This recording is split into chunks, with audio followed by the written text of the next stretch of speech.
A paz do Senhor Jesus. Pastor Valmirão fazendo essa oração. Deus, eterno Pai, querido, Pai amado, no nome do nosso Senhor Jesus Cristo, queremos te agradecer por mais uma oportunidade que o Senhor nos dá, agradecer pelo nosso dia, agradecer pela oportunidade, agradecer por cada aluno, agradecer pelos professores lá, por Deus, Senhor, nos conduzir, abrir o nosso entendimento, nós vamos crescer em conhecimento, crescer em graça. Deus, que o Senhor venha nos dar discernimento, venha capacitar o professor, conduzir ele, Pai, da melhor maneira, Deus, a nos conduzir, a nos trazer informações, Pai. No nome do Senhor Jesus, eu entrego, Deus, ainda estava em tuas mãos, na tua direção, em nome do Pai, do Filho, Deus Jesus. Amém. Glória a Deus. Estamos na lição 3, dando continuação para as seitas pseudo-cristãs, né? As falsas cristãs. Nós já estudamos sobre o grupo dos 12, falamos sobre o catolicismo romano, falamos também sobre o adventismo, e agora falamos também sobre o testemunho de Jeová, e falaremos agora também sobre os mormons. Todos eles vieram, né? Esses que nós falamos aqui, vieram de pessoas que um dia frequentaram uma igreja cristã, né? Uma cristã séria, de verdade. Porém, em algum momento da sua trajetória, eles decidiram aí seguir suas próprias ideologias, criaram suas heresias e ali formaram, então alguns seguidores formaram, né, essas seitas que foram surgindo. É claro que nós estamos estudando aqui as principais, né, aquelas que realmente têm um impacto, uma grande influência na sociedade, e algumas dessas aqui hoje, vamos se dizer, que não tem tanta influência como teve na sua época, né? Porém, tem aquelas que hoje é bem estruturada, bem alicerçada dentro do continente, ou até na Europa também. Nós vamos ver algumas seitas aí também que cresceram. É claro que essas que nós estamos falando, mais dentro da América Latina, né? Tem o seu impacto muito grande. Nos Estados Unidos, por exemplo. E hoje falaremos sobre os mormons. Sobre a questão da seita, é interessante vocês dar uma passada na lição 1, que vai falar sobre como surgiram essas seitas, como identificar essas seitas, né? E uma das características é justamente como elas lidam com a Bíblia, como eles consideram a autoridade bíblica, como eles consideram a pessoa do Senhor Jesus Cristo, a pessoa de Deus e a pessoa do Espírito Santo, certo? Então, uma das principais formas de identificar é analisar como é que eles lidam com essas questões. A Bíblia, a autoridade bíblica, e a Trindade, né? Deus Pai, Deus Filho e Deus Espírito Santo. E é claro que existem outras questões, que existe a questão que é extra-bíblico, aquilo que não está na Bíblia, e eles valorizam mais esses livros deles do que a própria Bíblia, e a questão que é dos argumentos antibíblicos. Quais são? Aqueles que eles pegam o texto bíblico e distorcem eles começam a criar coisas baseadas nesses textos que, na verdade, não tem nada a ver com a revelação inspirada de Deus. Então, os mormons, também conhecido como Igreja de Jesus Cristo, dos Santos dos Últimos Dias, nós vamos observar aqui, vocês ficam atentos a essas questões das datas, né, que foram surgindo, vocês podem observarem que foi bem depois, né, do protestantismo, bem longe. 1823 foi quando Joseph Smith tinha 17 anos, afirmavam que ele recebeu a visita de um estranho anjo chamado Moroni, o qual lhe revelou a existência de um livro escrito em placas de ouro e que se achava no Monte de Palmyra, Nova York. Traduzidas as placas, deram origem ao livro de Mórmon. É um outro evangelho, conforme está escrito em Gálatas 1, 6 ao 9.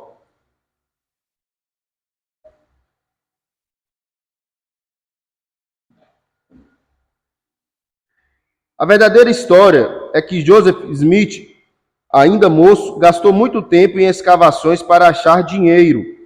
Possuía uma pedra mágica conduzida no bolso. Segundo ele, essa pedra revelava onde encontrar dinheiro, mas sua fama no município era de quê? Mentiroso e charlatão.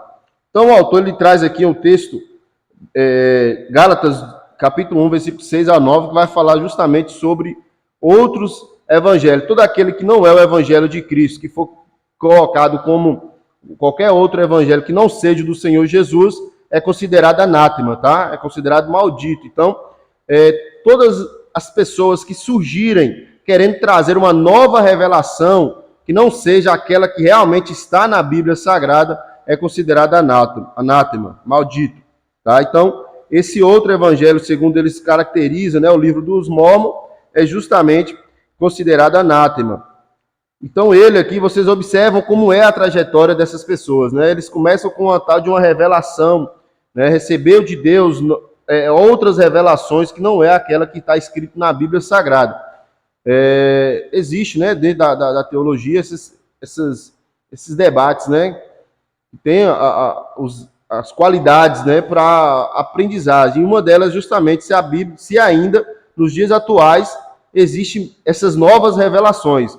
Então existe esse questionamento. Por quê? Porque a Bíblia Sagrada ela é divinamente inspirada, né? Então de Gênesis a Apocalipse, Deus ele se revelou ao homem. Será que Deus ainda continua se revelando da mesma forma que se revelava a Bíblia Sagrada, né?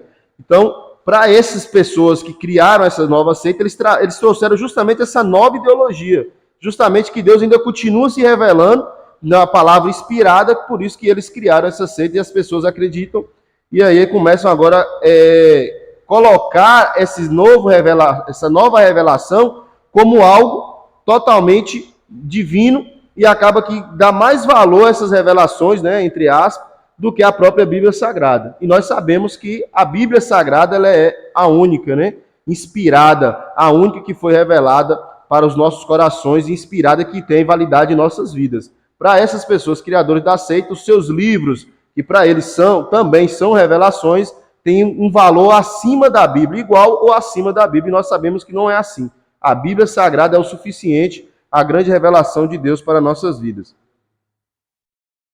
Tudo bem até aí, irmãos? Então, aqui nós vamos conhecer um pouco da história desse criador dessa seita, ou idealizador dessa seita, né? Porque existem situações que às vezes o idealizador que surgiu com aquela ideia, ele morre, mas os seus seguidores, aqueles que acreditam naquela ideologia, eles dão continuidade e permanece o nome do fundador. Então aqui, esse Joseph Smith, o idealizador dos Mormons, eu creio que vocês já conhecem, identificaram os Mormons, é bem conhecido, né?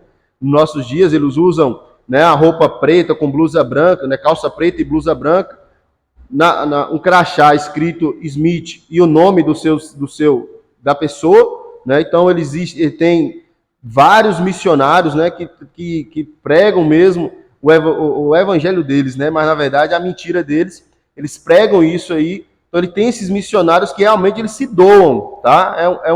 Uma das características que a gente pode observar neles é justamente como eles se doam para evangelizar a mentira deles, né? Para levar a mentira deles para outras pessoas. Então é fácil de identificar eles, né, pelas características que eles se vestem, né? Pela roupa que eles vestem. As mulheres geralmente é uns vestidão, também com a plaquinha. Eles fazem esse trabalho e eu tenho visto eles bastante fazendo esse trabalho agora digital, né? Pelo Instagram, pelo Facebook. Então, isso. Então eles estão fazendo esse trabalho também aí, tá? Então é interessante a gente observar isso aí, porque muitas das vezes nós temos as redes sociais, mas não usamos ao nosso favor. E eles já começaram, já há muito tempo, é claro, mas hoje já está bem mais frequente, né? Isso aí geralmente é o tráfico, né? Tráfico pago, né? Eles já estão agora propagando. Isso, é o tráfico pago. Então eles já estão investindo bastante nessas questões. Mas vamos lá. Então, conhecendo a história dele aqui, Joseph Smith, ele já tinha uma fama dentro do município dele, como mentiroso charlatão. Aos 18, conheceu um homem chamado Sidney Rigdon, proprietário de uns manuscritos religiosos, os quais não passavam de história antiga dos primeiros habitantes da América do Norte. Ambos se entenderam no espírito de malandragem e combinaram o misticismo, né? Então, este homem aqui, esse Sidney Rigdon, ele criou um livro, né? Ele criou esse livro, porém ele nunca tinha publicado. Então, esse Joseph Smith, ele teve acesso a esse livro e foi aí que eles ajudaram a propagar aquela mentira. Que, na verdade, a história que Joseph Smith fala que estava nessas placas de ouro, nós vamos falar mais à frente, conta a história dos primeiros indígenas lá da América do Norte, né, lá dos Estados Unidos. E segundo essa história deles, o Jesus deles lá foi lá dentro dessa comunidade pregar para essas pessoas, né? Então foi a diferença que existe dentro dessa mentira deles para o que está escrito na Bíblia Sagrada. Então, eles combinaram agora esse miticismo, né? Então, é algo... Esse misticismo é uma mentira, né? Essa ideologia falsa, e eles começam agora a colocar isso como divino, como algo inspirado, tá? Então, já é descartado isso aí, que na verdade não tem nada de inspirado isso aí. Smith revestiu de bronze alguns pratos de latão, olhe bem, gravaram nelas alguns símbolos de que seriam hieróglifos, né? Um ideograma figurativo, não sei se vocês já viram, né? É um idioma em forma de imagens, né? Que eles têm esse ideograma, eles fazem a leitura desse ideograma pelas imagens. Então aqui vocês podem observar que foi tudo falsificado, e foram lá, esconderam no morro, e agora aquilo ali para eles propagaram essa mentira, né? Dentro de toda a cidade, ou então de fora da cidade. Passados alguns dias, contou para os vizinhos e amigos que receberam uma revelação divina através do anjo Moroni no morro de Cumorá. Os escritos foram traduzidos pelo profeta Mormon. Nessa ocasião,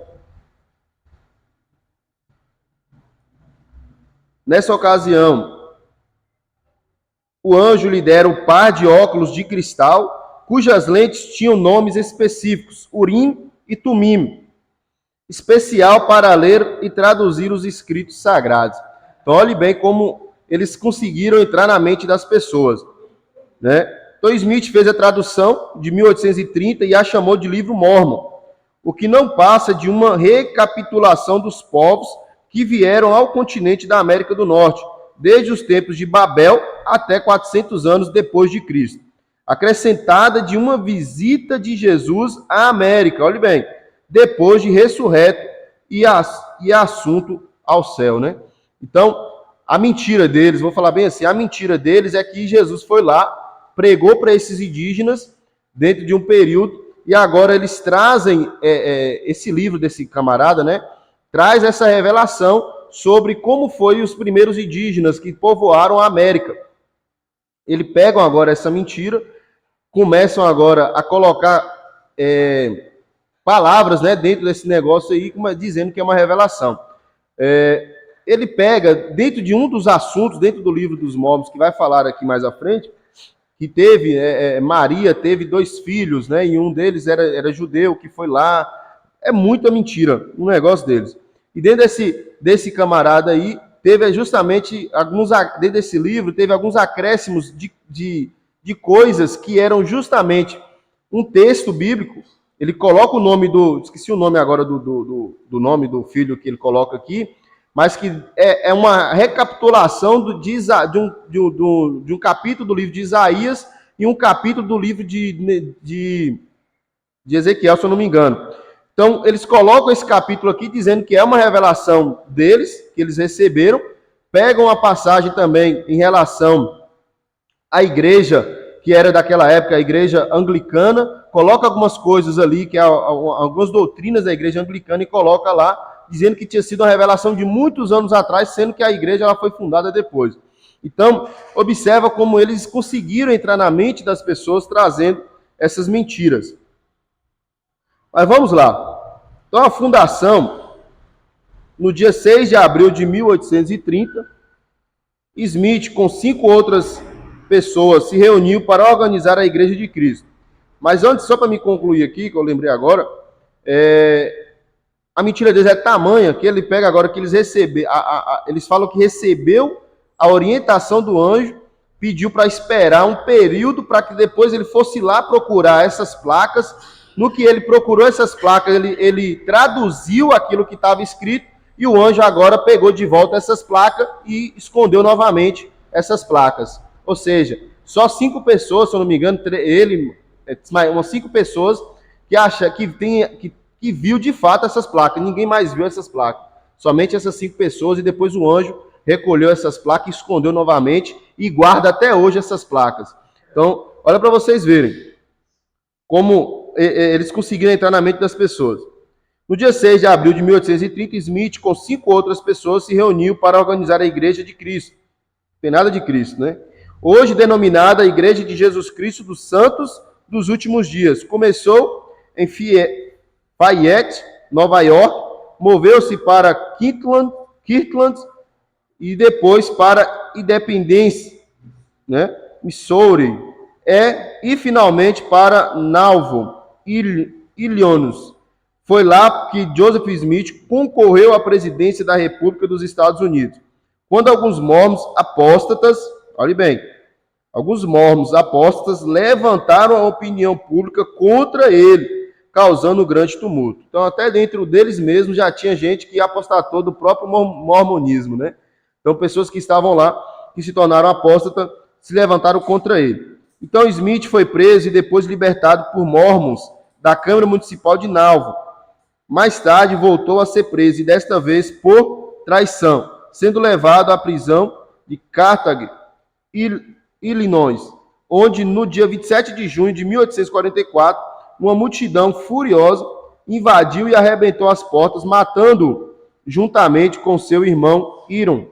Joseph não morreu como mártir, como diz os mormons, né? Para eles ele foi um mártir, mas na verdade ele não era um mártir. É dito que ele declarou alguns dias antes de morrer: eu vou como cordeiro para o matadouro. Olha se achando ele aí. Então Joseph Smith morreu num tiroteio que resultou na morte de mais 2 pessoas. Após a morte de Joseph Smith, Brigham foi escolhido líder dos mormons. Este tinha 25 esposas e 56 filhos. Então, uma das ideologias, nós vamos ver mais à frente aqui, uma das doutrinas que eles tinham era justamente a poligamia. Para eles, as mulheres, né, que eles casavam, elas viravam rainha lá no céu para eles, né? E caso essas mulheres, né, fossem mulheres mormons que não casassem, elas eram servas lá, né? Então, para ele, quanto mais casamento, mais rainha vai ter. Então, a mulher ela ia ter uma posição diferenciada lá no céu deles, né? Lá no céu da onça deles. Então o que acontece, irmãos? Então, são ideologias que as pessoas acreditam, porque eles têm esse lado religioso que eles acabam sendo vulneráveis a essas seitas malignas que distorcem aquilo que está na Bíblia, ou até criam coisas, né? Que pelo que eu vejo aqui, eles nem distorcem o que está na Bíblia, eles criaram doutrinas falsas aqui e as pessoas estão seguindo essas ideologias. Quem pode ler a organização aí?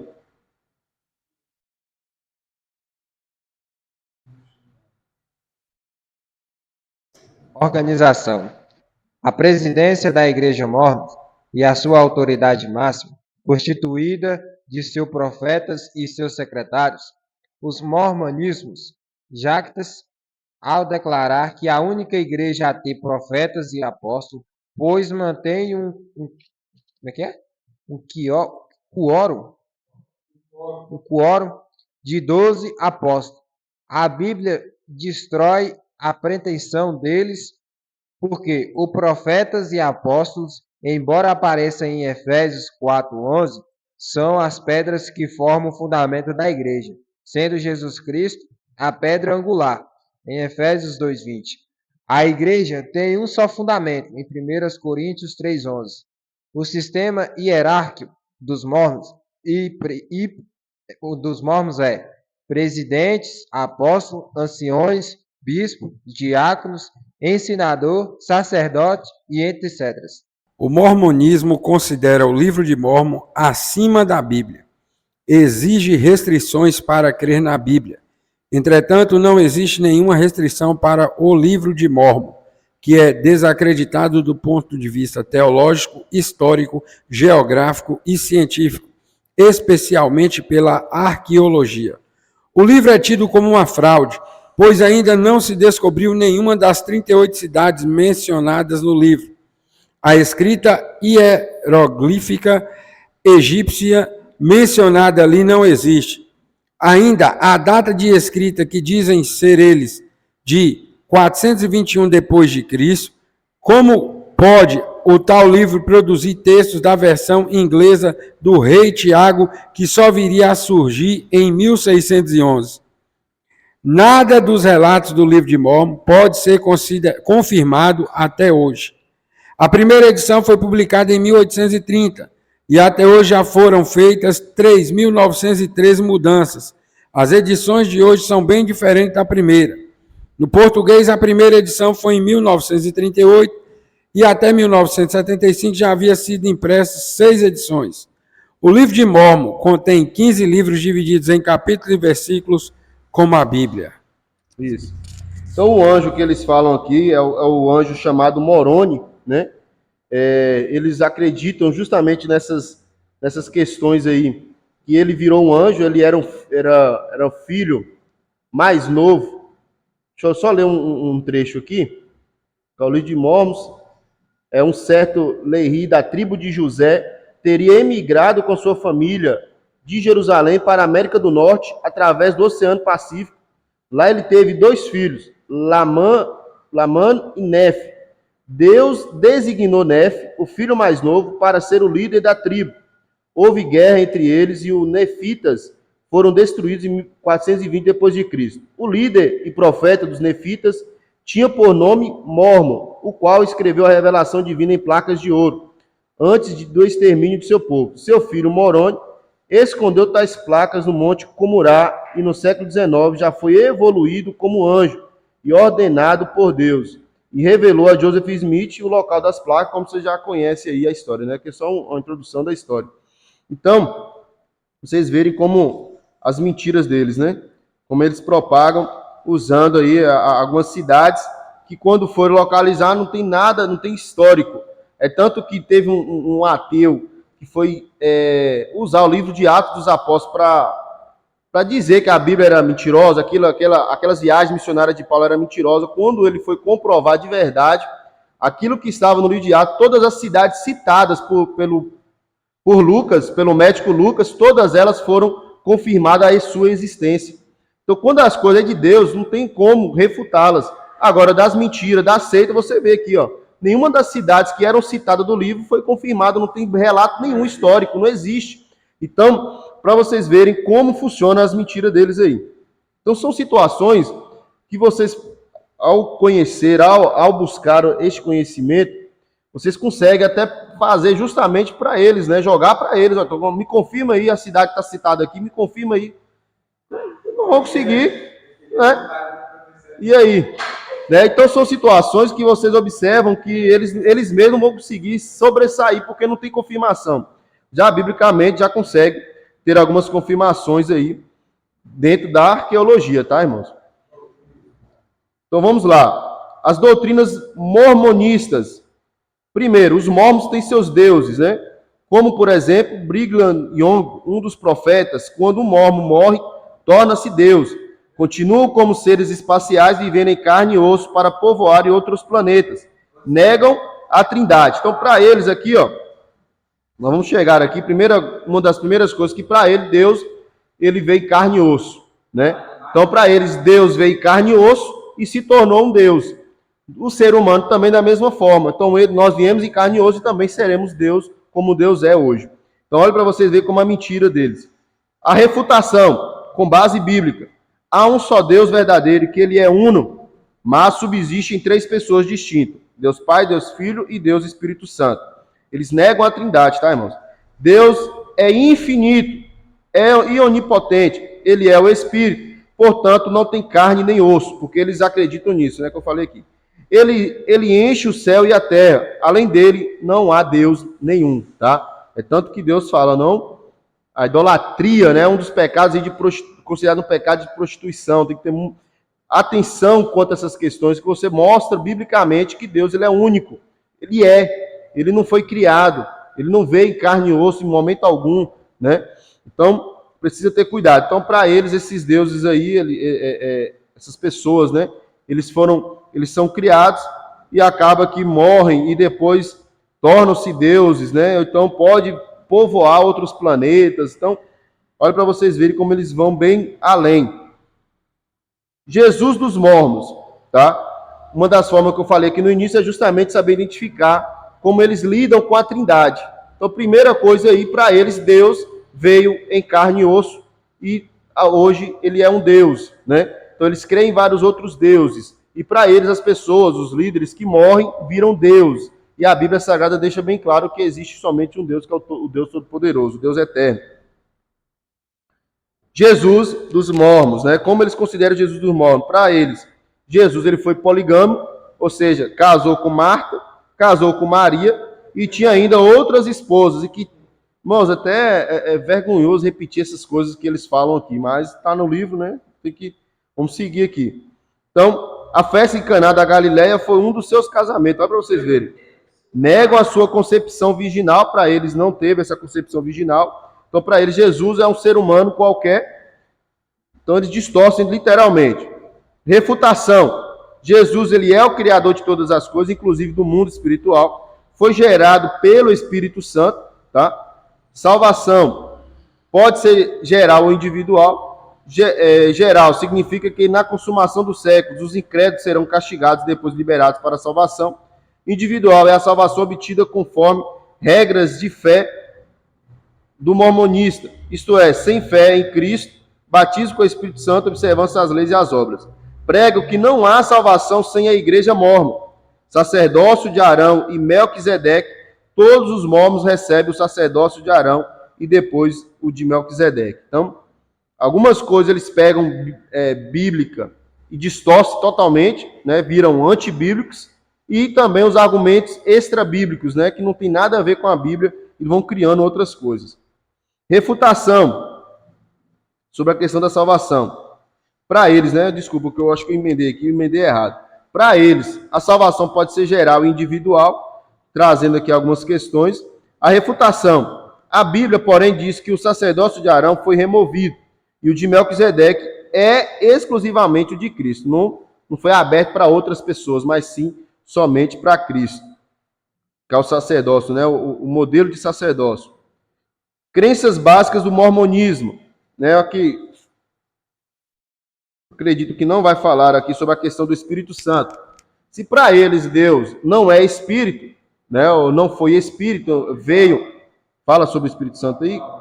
Então vamos lá, vamos avançar aqui para mim não emendar aqui. Crenças básicas do mormonismo. Creem que Joseph Smith era um profeta, creem em outras revelações semelhantes à Bíblia, que a Bíblia virão. É por isso que existe, tá, irmãos? Eu citei aqui, existe esse questionamento. Porque essas revelações aqui não é a forma profecia que nós conhecemos dentro, né, das Assembleias de Deus, dentro de outras igrejas, em relação das profecias. A revelação que eles falam aqui são justamente de doutrinas bíblicas, né? Essas revelações, esses mandamentos, né, que nós encontramos na Bíblia, e eles acreditam que ainda continuou essa revelação. Então existe justamente esses questionamentos que cessou essas revelações, né, como doutrinas de Deus, como essas doutrinas que nós conhecemos, elas cessaram na Bíblia Sagrada, né? Lá em João, as revelações do apóstolo João sobre como será os finais, né? Como o modo de viver do cristão, então, todas elas já estão na Bíblia Sagrada, não tem esses acréscimos que eles querem trazer.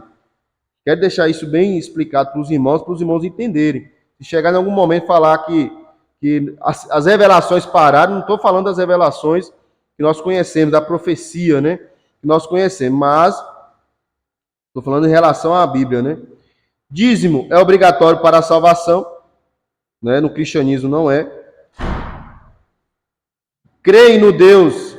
Quero explicar isso aqui, né? Sobre dízimo é obrigatório para a salvação. Eu quero dizer no sentido que não garante salvação, né? Dizimar não garante salvação. É uma característica de quem é salvo, tá? É uma característica de quem é salvo. Não é uma obrigação para ser salvo. crê num Deus de carne e osso, crê num castigo temporário. Para eles, o Espírito Santo não tem corpo, por isso pode morar no ser humano. O Espírito Santo pode descer no homem, mas não permanecer com ele. O Espírito é apenas um fluido, tá? Chegamos aqui. É que um líquido que Deus usa para poder manifestar em vários lugares, sujeito à vontade de Deus. Você vê como é que eles maqueiam todo o negócio aqui? Então, para nós, sabe, pela Bíblia Sagrada, nós conhecemos que o Espírito Santo ele é uma pessoa, ele tem sentimentos, tá? Ele não é em carne e osso, mas ele é uma pessoa, é a terceira pessoa da Trindade. Podemos alegrar, né? O Espírito Santo pode se alegrar, pode se entristecer, como os sentimentos que nós temos, tá? Ele intercede, né, por nós, com gemidos inexprimíveis, né, como a Bíblia Sagrada traz para nós. Então, ele é uma pessoa, ele habita dentro do nosso coração, dentro de nós. Ensinam que a doutrina de justificação pela fé é diabólica. Então, aqui, como se diz, né, nós falamos até lá no grupo hoje, né, sobre justamente essa questão. Então, vemos aqui que dessas heresias, então um herege desse, um apóstata, né, pessoas que falam que a doutrina da justificação pela fé, que é movida pelo Espírito Santo, que convence o homem, né, do pecado, da justiça e do juízo, ele é diabólico, aquilo ali ele já está assinando a sentença para o inferno já, né? Porque não tem perdão para esse tipo de pecado, blasfêmia contra o Espírito Santo. Tem que ter muito cuidado. Aquilo que é, o que é blasfêmia? Aquilo que é atribuído, aquilo que é, né, do Espírito Santo atribuído a demônios, né? Então, tem que ter muito cuidado. Acredito que o batismo é essencial para a salvação. Nós sabemos que o batismo ele é uma ordenança, não garante salvação, mas é uma característica de quem é salvo, né? Uma ordenança para quem é salvo, né? Então tem que ter cuidado. Ensino que Jesus foi gerado da carne, na verdade não foi gerado pelo Espírito Santo. A autoridade de salvação está somente no livro dos mormons, que rejeita o livro, rejeita a oportunidade de ser salvo. Então, para eles, a salvação está baseada no seu livro. Defende a poligamia, né? Nós já falamos aqui. Para eles, que é uma coisa muito séria que eu vou passar para vocês, não trouxe aqui no livro. Mas vou continuar aqui, mas eu vou falar. Hoje alegam que o homem, para ter a salvação, deve praticar casamentos secretos, com tantas mulheres fosse possível. Alegam ser esse um ensino bíblico, né? Dentro dessas questões secretas deles aqui, pelo que eu já ouvi sobre essa questão dessas heresias deles, justamente que a esposa, né, de um dos mormons, quando casa, primeiro contato sexual tem que ter com o líder-chefe deles lá. Primeiro, né, o primeiro, o ancião, né, o ancião da igreja, primeiro tem que ter. Tem que passar primeiro por eles, que senão não consuma o casamento. Então, para eles aqui, quanto mais esposa tiver, para eles, essas mulheres, né, elas vão ser rainhas lá no céu deles lá. Afirma que o sacrifício de Jesus só foi pelo pecado de Adão, né? Então, Adão estava diante de duas leis divinas, então, para eles, essa questão aí, só foi para o sacrifício de Jesus só foi para o pecado de Adão. Para eles aí já uma outra questão, né? Como reflexão, com esta reflexão, Adão cai para que pudéssemos existir. E Jesus fez sacrifício por Adão, restaurando e elevando a posição designada de filho de Deus. Então, se para ele, né, a questão dos filhos de Deus, Jesus ele foi poligamo na mente deles. Jesus foi poligamo, por isso que os mormons, né, eles têm essa ideologia de ser polígamo também. Jesus resgatou o homem da morte física, da morte espiritual, e o homem resgata a si mesmo. Olhe bem, o homem salva a si mesmo. Olha para você ver a heresia. Ensino que a divindade é como uma família composta por Deus e suas esposas, e seus filhos, Jesus e Satanás, olha para vocês verem, e ainda várias noras, genros desunidas. Genros, né? Genros e netos. Todas elas vivendo a poligamia e desunida. Essa é com uma certeza uma das maiores heresias já pregadas por essa seita. Pregam que Deus é pai dos espíritos. Então, irmãos, são muitas ideologias aqui. Não vale a pena, né, a gente ficar detalhando isso aqui, apenas a nível de conhecimento. Os ensinos abandonados, já tem vários ensinos que eles já abandonaram aqui. Já defenderam a poligamia como prática lícita, hoje eles colocam camuflada, né? Então eles abandonaram essa prática, pregam que Jesus não foi gerado pelo Espírito, que há pecados que o sangue de Jesus não pode purificar. É a doutrina mantida até hoje, então aqui eu não vou detalhar muito isso aqui. Então vocês verem, né? Como eles distorcem. Olhe bem aqui, ó, esse período, irmãos, dentro dos Estados Unidos, eu vou citar aqui para vocês, mas dentro dos Estados Unidos foi um período onde a discriminação racial era muito grande. Então os negros ainda sofriam, até sofrem até hoje, mas lá nos Estados Unidos, né, tinha metrô, então era muito forte a influência em relação à discriminação. Por muitos anos creram que a raça negra seria inferior e amaldiçoada por Deus devido a pecados cometidos antes de nascer. Segundo os mormons, os negros foram espíritos que não lutavam valentemente a favor de Deus contra Lúcifer, causa que foram enviados à Terra com a pele negra. Essa besteira perdurou 140 anos, período em que os negros foram barrados no mormonismo. Então, olhe bem, como a fundação deles, né, foi lá nos Estados Unidos, então a influência é muito grande, 140 anos, irmãos, imagina essa discriminação.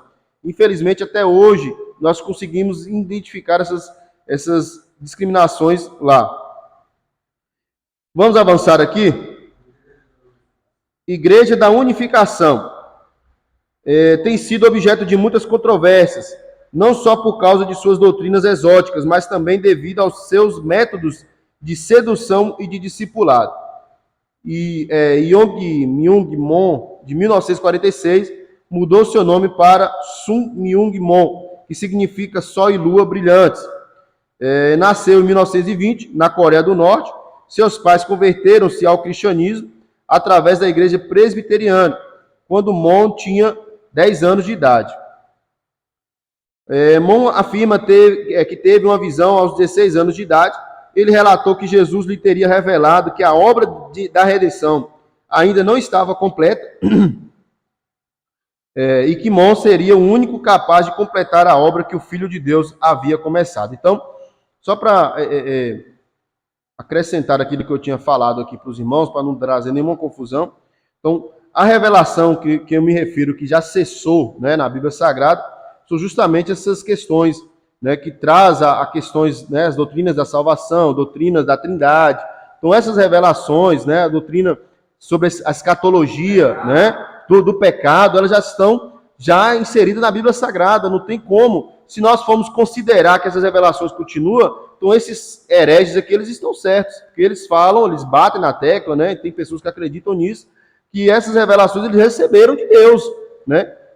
Alguns hereges, eles pensam dessa forma. Então, precisamos entender que a Bíblia Sagrada é o suficiente, a Bíblia Sagrada é a única inspirada, né?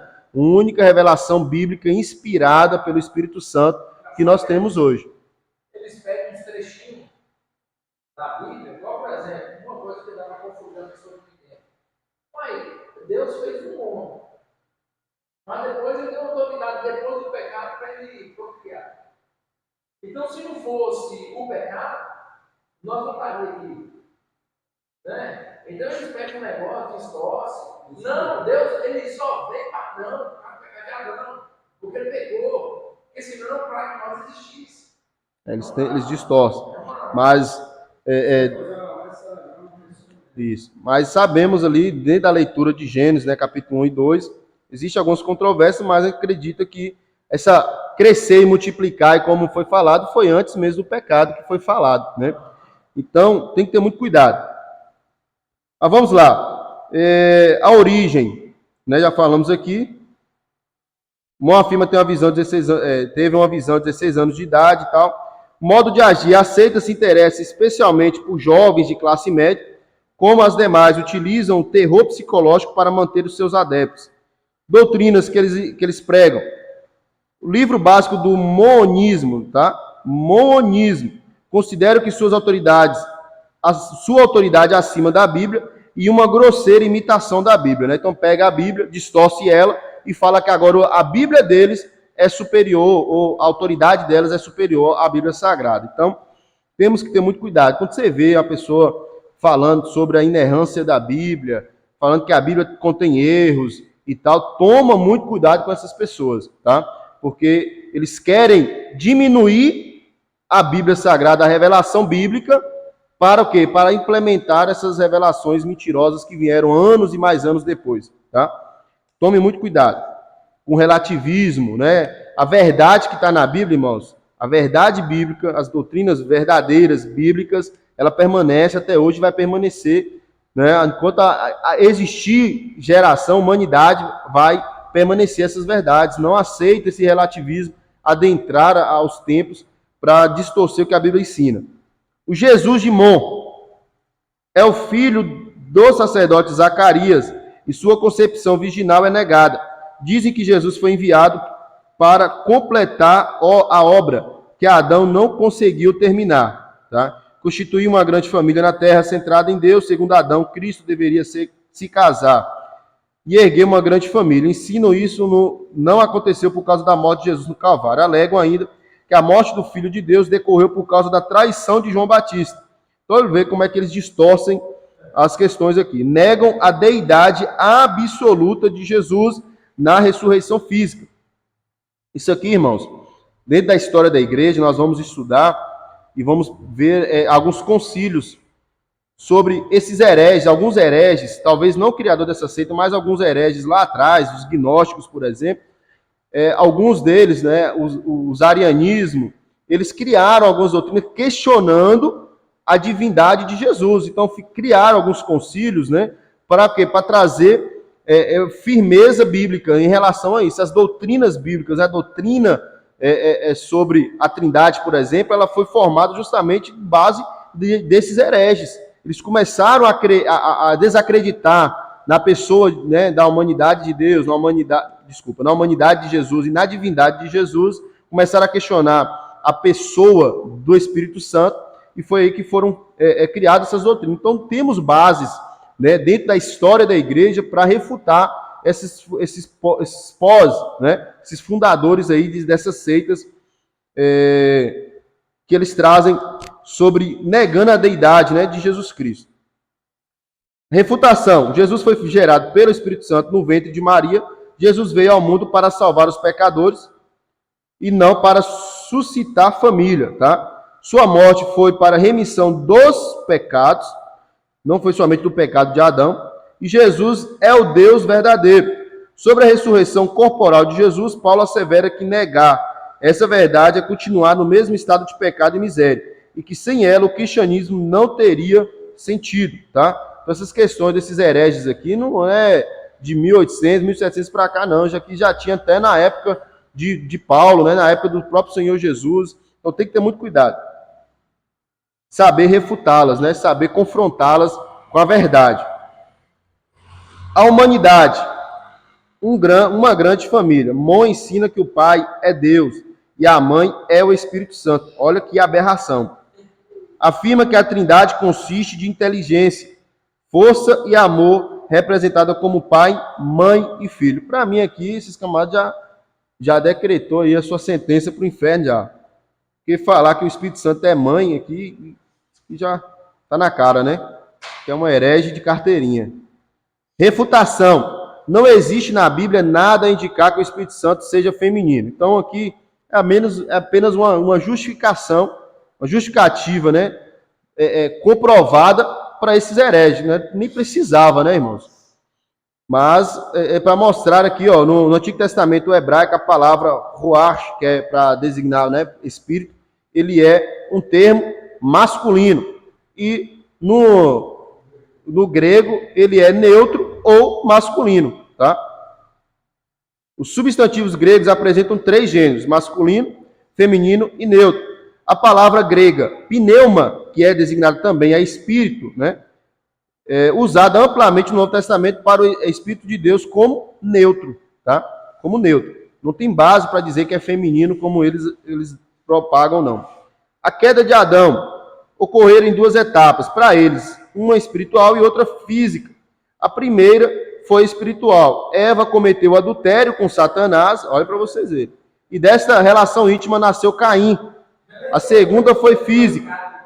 Depois desse suposto adultério, Eva teve uma união física com Adão, resultando no nascimento de Abel. Olha para você ver que aberração. Assim associa o pecado ao ato sexual. Então, falamos até agora de duas seitas, né? Duas seitas, e vocês percebem, vou falar são várias, né? Mas vou falar só duas aqui para vocês verem como se assimilam esses hereges, né? A propagação do ato sexual, né? A banalização, vamos melhor dizer, né? A banalização da relação sexual, como nós sabemos que a relação sexual dentro do casamento, né, é bíblico, dentro do casamento monogâmico é bíblico, né? E eles agora, além de trazer uma poligamia, né, de uma forma bem liberal, traz também o ato sexual bem liberal dentro dessas seitas malignas. Então, outra característica é a pessoa de Jesus. Vocês podem observarem como eles consideram Jesus, como eles lidam com a Trindade, estão totalmente diferentes, né? Consideramos, a Bíblia Sagrada nos mostra bem claro a pessoa de Jesus, a pessoa de Deus e a pessoa do Espírito Santo. Eles agora começam a distorcer todas as coisas, né? Tem que ter muito cuidado. Calma que ainda o pior está por vir ainda. Já tem uma aqui, ainda tem mais à frente ainda. A queda de Adão já falamos. A refutação. Caim e Abel são filhos de Adão e Eva, né? Tá bem claro isso aí. O pecado do primeiro casal não teve a ver com seu relacionamento sexual, certo? O seu pecado foi a desobediência e as credenciais de Jesus. A vida e a obra de Jesus ocorreram em cumprimento das Escrituras, né? Aqui continua, se eu não me engano, a refutação, tá? Na transfiguração de Cristo veio pessoalmente Moisés e Elias, representante da lei e dos profetas, respectivamente, para ratificar a messianidade de Jesus. Aqui está continuando a refutação daquilo que foi falado anteriormente. O próprio Deus, desde os céus, testemunhou a respeito do seu Filho. Então são referências bíblicas, irmãos, que mostram, principalmente no batismo, né, muito usado, o momento do batismo, o batismo nas águas de Jesus. Você observa ali na leitura, naquele versículo, a presença das três pessoas da Trindade. A voz que clama lá do céu, né, Jesus sendo batizado e o Espírito em forma de pomba sobrevoando sobre a cabeça de Jesus. Então ali, neste versículo, já mostra a ação dos três, né, da pessoa do Espírito Santo, fora na criação, né? E lá em João vai confirmar, João 1:1, né? O Senhor ele era o verbo, né, que estava com Deus, e o verbo era Deus. Então, não tem como essas pessoas eles acharem que a Bíblia não traz a revelação como de fato traz para nós. Seus ensinos e sinais miraculosos, acrescidos de ação, sua ressurreição e ascensão ao céu, são as provas irrefutáveis de sua messianidade. Então, quando falamos sobre a obra salvífica de Cristo, é a morte e ressurreição. Não foi somente a morte, foi também a ressurreição e a ascensão aos céus. Ele ressuscitou. O corpo de Cristo não estava mais no túmulo quando ressuscitou, tá? É um corpo transformado e existe promessa para nós que o cristão salvo ele vai ter o seu corpo transformado. Então, o nosso corpo ele tem muita importância para Deus. Então, esses que banalizam a questão do sexo, por exemplo, eles desconsideram a importância do corpo. E o nosso corpo ele tem um valor importantíssimo, porque ele vai ser transformado, né? Ou seja, o salvo, né, da forma que o salvo for, pelo menos acredito dessa forma, e dependendo da forma que a pessoa salva morreu, foi queimada, foi comida por animais, o que for, o seu corpo vai ser restaurado, né? Então é o que está lá em Coríntios, se eu não me engano, vai falar justamente sobre essa questão da transformação do nosso corpo, né? Um corpo parecido com o corpo de Cristo, né? Então precisamos entender isso. Então existem seitas que desvalorizam o corpo, por isso que eles preocupam mais com os seus prazeres, né? São hedonistas, né?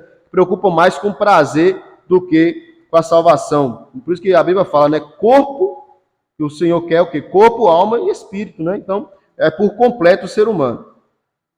Essas coisas são as credenciais de Jesus de Nazaré como o Messias de Israel.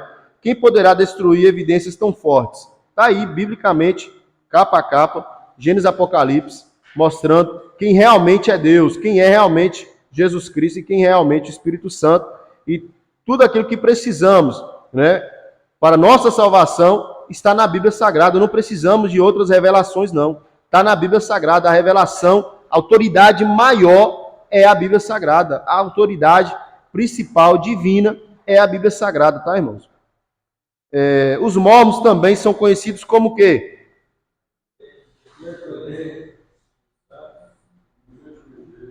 Quanto às crenças básicas do mormonismo, tá? Não é monismo, não. Mormonismo, é incorreto afirmar o quê? Isso. Na verdade, não é dessa forma. Letra B, a resposta. Quanto à igreja da unificação,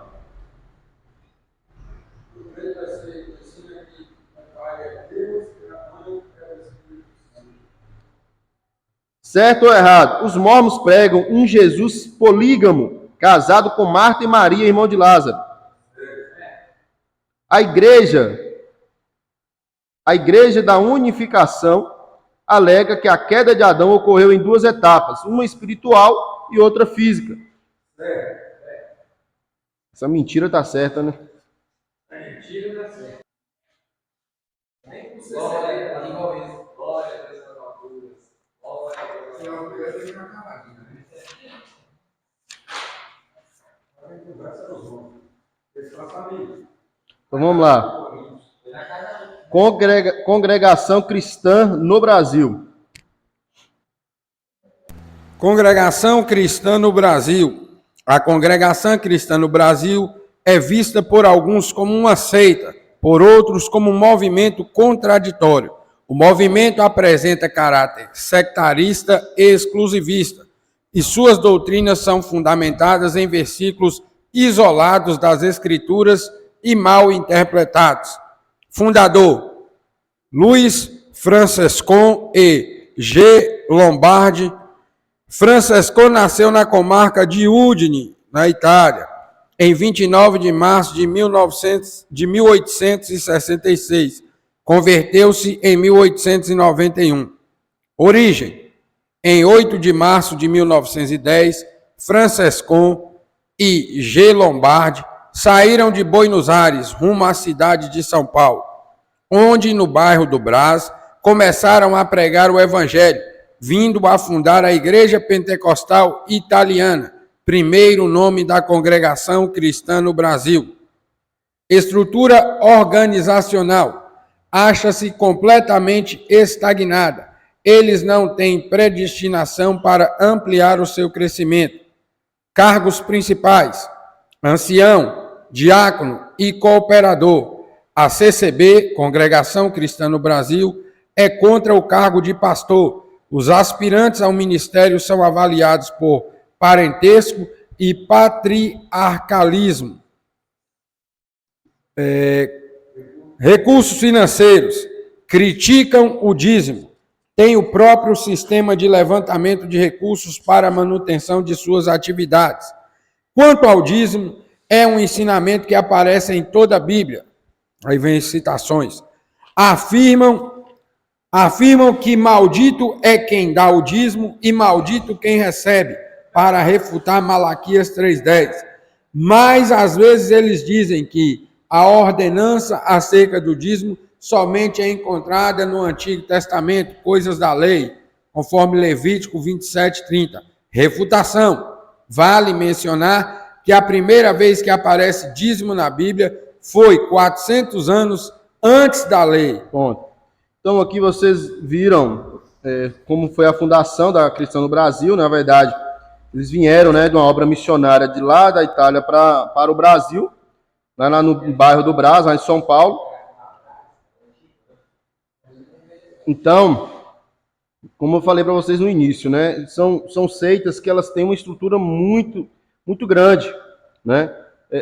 Assim, a igreja pseudo-cristã, mas por que que ela é considerada seita, né? Então, essas questões nós precisamos ver. Ela tem algumas bases cristãs, mas existem algumas características nela que consideram ela seita. É claro que, vamos se dizer, a mais perto de ser uma cristã mesmo é ela, né? Que nós já estudamos até agora, né?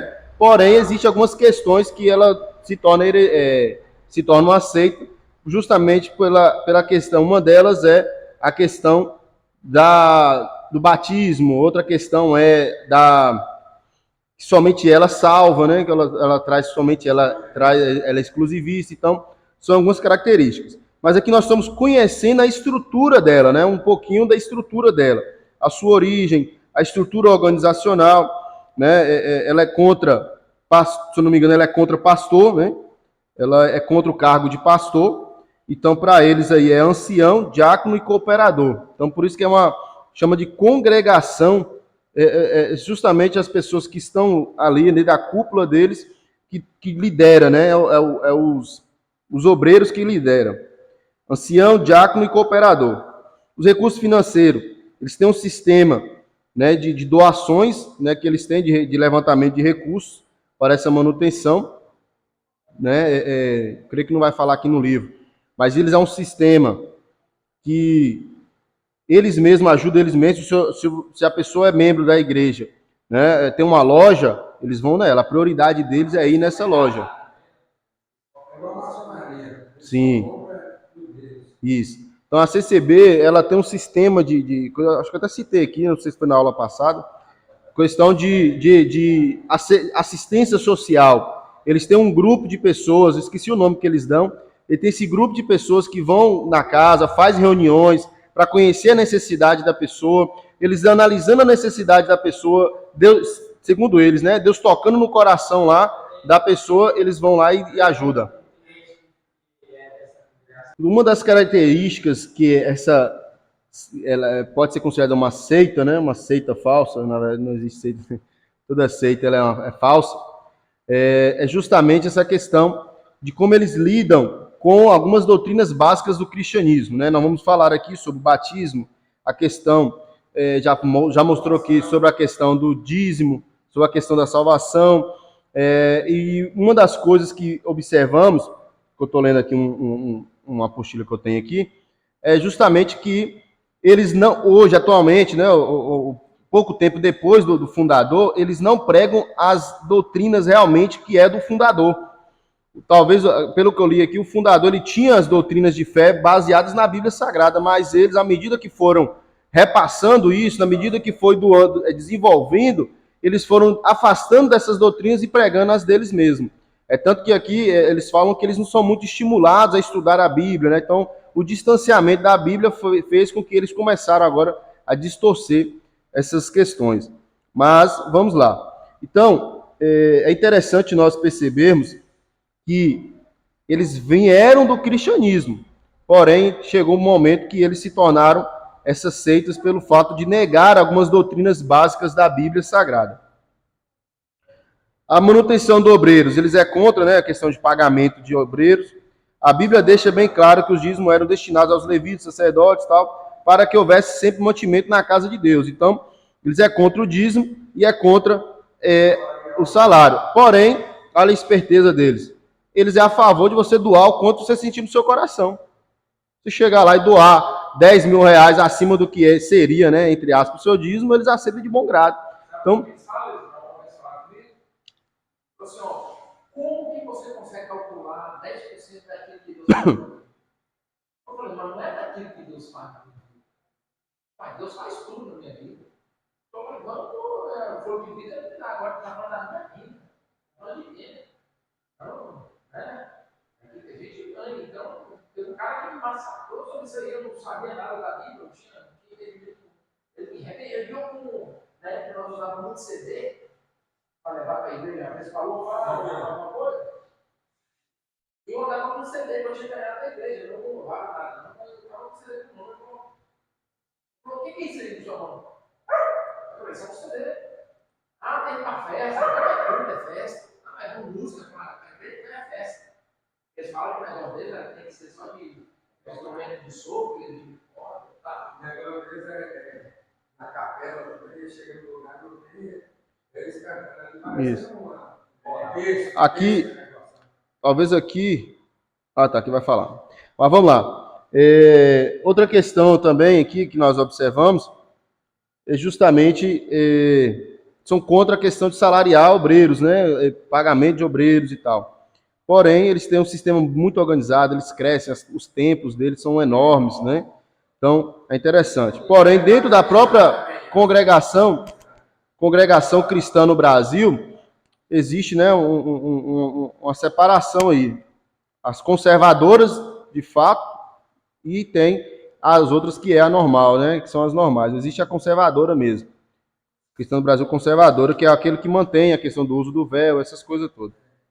Mas vamos continuar aqui sobre a questão da doutrina da salvação. Nós já falamos aqui que para eles somente a congregação da CCB que são salvos, né? Então para eles a pessoa de outra igreja não é salva. Então tem que ter muito cuidado. Muitos anos atrás, até as Assembleias de Deus tinham essas questões. Por quê? Porque algumas igrejas foram abrindo mão de algumas coisas de uso e costumes e foram somente quem é da Assembleia de Deus ali que mantém os usos e costumes, né? Como se diz, né? Um costume até falar do pé roxo, né? Justamente eram os que eram salvos. Tem que ter muito cuidado com essas questões. Então o que realmente caracteriza uma pessoa salva é a pessoa que crê em Jesus Cristo e obedece à palavra dele, obedece ao Senhor e vive, né? E anda como Cristo ordena. Então, para eles aqui, somente quem é batizado na igreja deles que é salvo. Nós vamos falar aqui agora. Então, a maioria dos seus adeptos afirmam que a salvação só é possível na sua igreja. Eles chamam os evangélicos e outras denominações de sectários, né? Pertence a seita. Ou seja, para eles, os outros são seitas. Para eles, o deles é a crença original. Batismo. Não reconhece o batismo efetuado por ministros do evangelho de outras denominações. Só a pessoa que quer ir fazer parte da congregação deles, foram batizados em uma outra igreja, batista, presbiteriana, assembleia, tem que novamente batizar, porque a dos outros não serve, porque a deles é baseada, se eu não me engano, nós vamos ver aqui agora, reconhece outras denominações, mesmo que seja por imersão em nome do Pai, do Filho e do Espírito Santo, para eles, somente o batismo efetuado na CCB que é válido. Seu batismo tem uma fórmula, que segundo eles é a correta.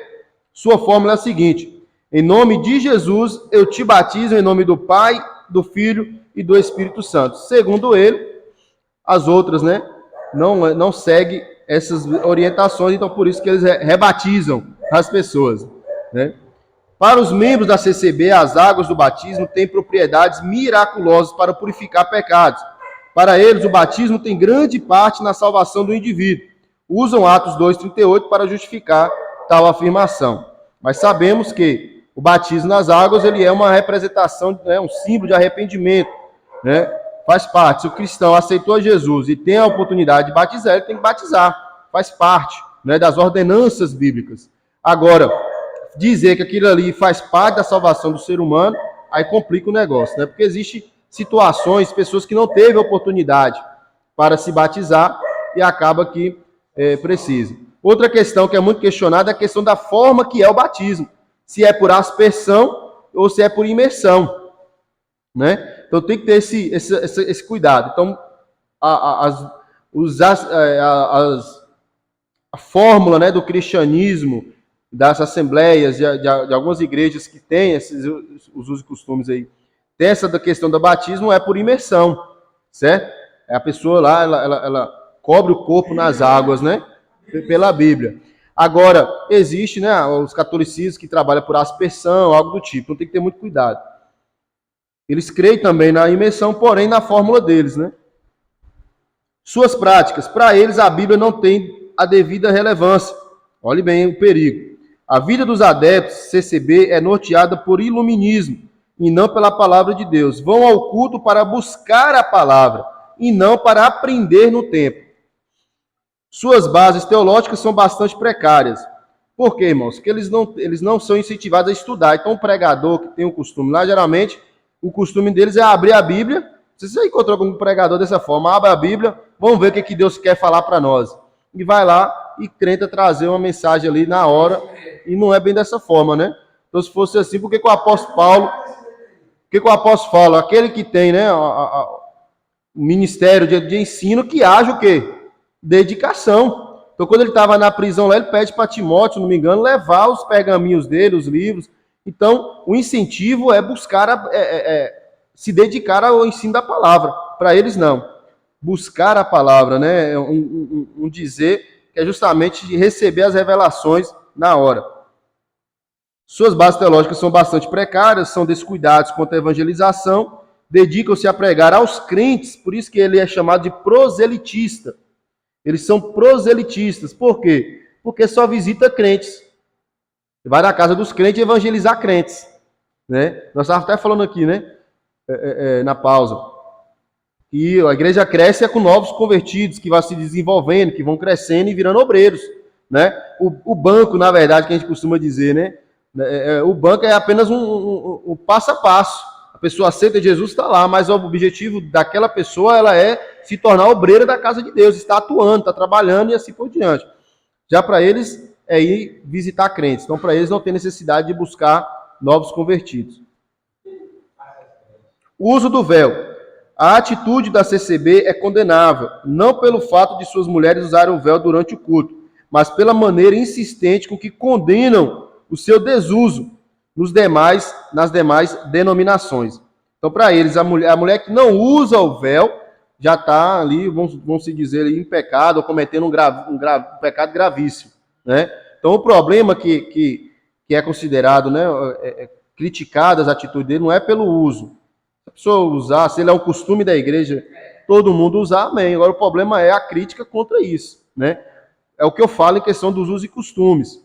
Eu falo, já volto a repetir para vocês, eu não sou contra a questão dos usos e costumes. Se a igreja ela tem os seus usos e costumes de usar calça, de usar só blusa, amém. O que eu critico, já falei aqui uma vez, que eu tenho contra é justamente falar que aquilo ali está aderir aquilo ao desuso, ao uso, né, ao pecado. Ao não usar é o pecado. Quem usa bermuda está em pecado. Quem usa camiseta está em pecado. A mulher que usa calça está em pecado. A mulher que usa maquiagem está em pecado. Então, essas questões que fazem é justamente que eu sou desafavor disso aí, não sou favorável. Mas a questão deles aqui, né, que o autor traz, é justamente isso aqui. O que é condenável é a forma que eles colocam o desuso dela. Oração. Ensina que a oração somente é válida de joelho, realizada de joelho, e que não se pode orar em locais públicos. Textos que refutam essa ideia. Gênesis 18, 22, aqui vai ter as referências. Então quer dizer que eu posso orar de qualquer jeito, orar em pé? Depende da sua necessidade. Como diz, né, um dizer dentro do mundo, dentro do cristianismo, né, de joelho é melhor. Né? O apóstolo Paulo, por esta causa eu me ponho de joelho, né? Então, de joelho é melhor. Agora, dizer que somente a oração de joelho ela é válida, isso aí é uma heresia muito grande. Tem que ter cuidado, né? Então você pode orar andando, orar trabalhando, orar em todo lugar que você tiver, você pode orar ao Senhor, né? Não há necessidade de estar ali em pé, você pode orar pela pessoa. Então tem que ter esse cuidado. Agora, de joelho é melhor, tá? De joelho é melhor. O rei Ezequias, né? O que ele faz? Recebe a profecia ali, estava deitado, simplesmente virou para a parede. Ele não ajoelhou ali, ele virou para a parede e orou ao Senhor, né? Então, são as questões que algumas partes que eles contra essas questões aí. Orar publicamente, né? Eles criticam, né? Usa aquela questão, né? De orar, fecha a porta do teu quarto e vai orar, mas também a oração pública também é válida, tá, irmãos? Agora vem aqui não tem nada de Deus aí, né? Agora vem essas questões aqui que eu não queria nem precisar falar, mas vamos lá. Também conhecida como família, hoje, atualmente, ela é conhecida como Família Internacional, FI. Mas no começo dela, era conhecida como Meninos de Deus. A doutrina da seita está baseada principalmente nas cartas de né, Moisés, mas não tem nada disso, tá, irmão? Isso aqui não tem nada a ver com as leis de Moisés, o Pentateuco, não tem nada a ver. Isso aqui é uma criação deles, onde há uma mistura do ocultismo, permissividade e heresias, rejeitam a família, o Estado, as igrejas e a sociedade e tudo que é organizado. Para mim, é uma das religiões, né, mais terríveis, né? Assim, dentro dessas seitas que nós já falamos aqui, existem aquelas que expandiram, né, se destacaram, vamos colocar aí mundialmente, principalmente, né, no continente americano, tá? Então são vários templos, várias igrejas que existem elas. Então elas estão em vários países com essas doutrinas. Agora existem aquelas que foram apenas algumas, tá? Elas teve influência, quero que vocês gravem bem isso aí. Eles teve influência na sua época. Eles explodiram na sua época. Depois disso, elas foram perdendo a força, tá? É isso que eu quero dizer. Foram perdendo a força, mas não deixam de ser seitas, né? Tá aqui para nós estudarmos, para entendermos melhor. Rejeitam a família, o Estado, as igrejas e a sociedade e tudo que é organizado. A história. Olhe bem a história dessa seita. Quem pode ler aí?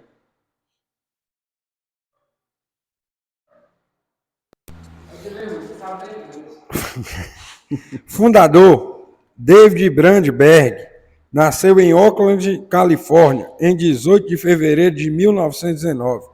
Ainda jovem, Berg se entregou ao ministério evangelístico de tempo integral. Em 1967, começou um trabalho diferente na Califórnia, dizendo ter recebido de Deus uma revelação acerca de uma missão diferente. Foi trabalhar entre os hippies e viciados em drogas, pregando o evangelho apocalíptico e atacando a sociedade americana, bem como as igrejas organizadas.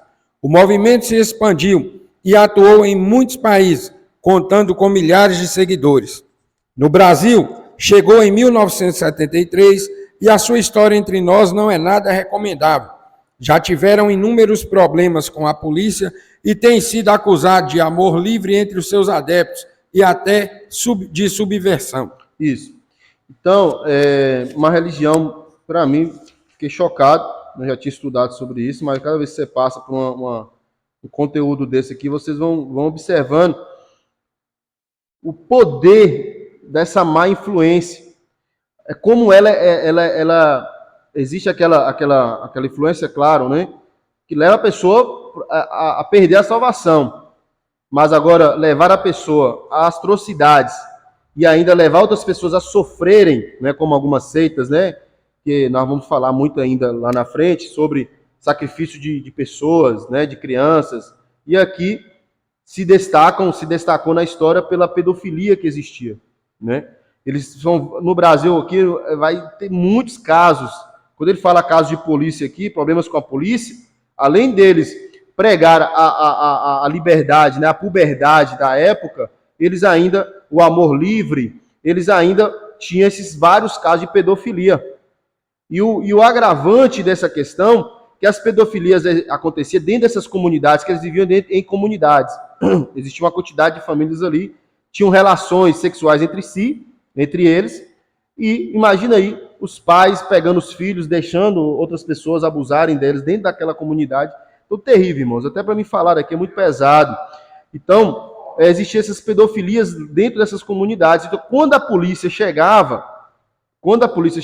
para que tinha uma denúncia, quando chegava nessas casas, o que acontecia? Os próprios pais ocultavam isso, né? Eles ocultavam, não está acontecendo nada disso, ou até mesmo fugia da polícia. Então, quando eles ficavam sabendo que a polícia estava lá, eles fugiam justamente para que não fosse pego. Então, ou seja, existem muitos casos aí que as pessoas não foram punidas, né, na terra, né, punidas em relação à justiça. Então, a sua época foi muito terrível. Vocês vão lembrar dessa época. Essa época aqui foi aquele período que a censura, né, foi diminuída, foi tirada, começaram a ser tirada.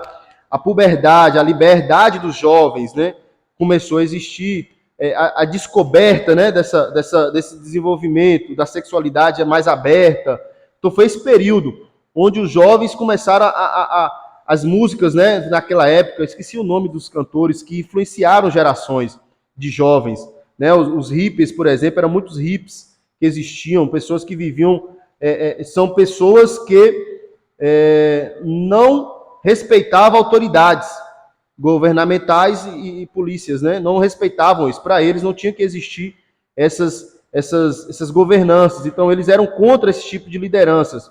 Então esse autor, esse David Brandberg, por exemplo, ele lá no seu país, né, que ele iniciou isso aqui, ele influenciou muito essa questão. Então foi aquele período mesmo da juventude explodir, né, a descoberta, a questão do uso da maconha, de fumar maconha e tal.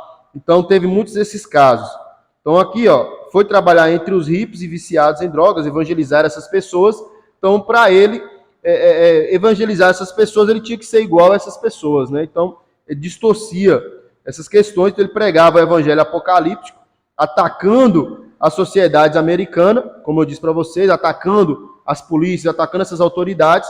Então ele conseguiu muitas pessoas, moradores de rua, muitas pessoas para ser adepto dessa seita.